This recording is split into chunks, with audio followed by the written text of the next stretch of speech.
एक बार की बात है, एक जंगल में एक पेड़ पर एक चिड़िया अपने घोंसले में अपने छोटे छोटे बच्चों के साथ रहा करती थी। वहीं पास के पेड़ पर एक कौवा भी रहता था, जो हर वक्त काम काम करता रहता था।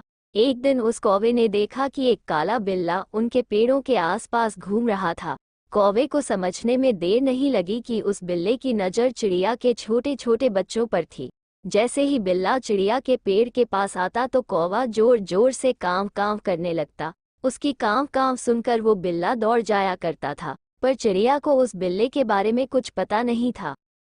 कौवे की काम काम सुनकर उस चिड़िया के छोटे छोटे बच्चे डर जाते थे।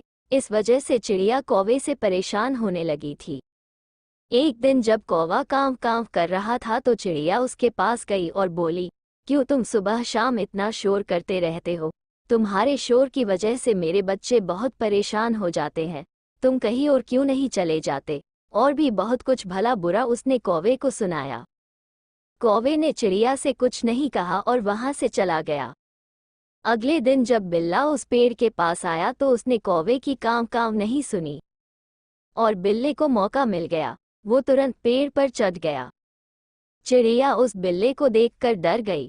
बिल्ला बोला, अब तुम्हें मुझसे कौन बचाएगा? वो कौवे ने तो मुझे कभी यहाँ तक आने नहीं दिया। जब देखो काम काम करता रहता था। चिड़िया को बिल्ले की इतनी बात सुनकर अपनी गलती का एहसास हुआ, पर अब वो कुछ नहीं कर सकती थी।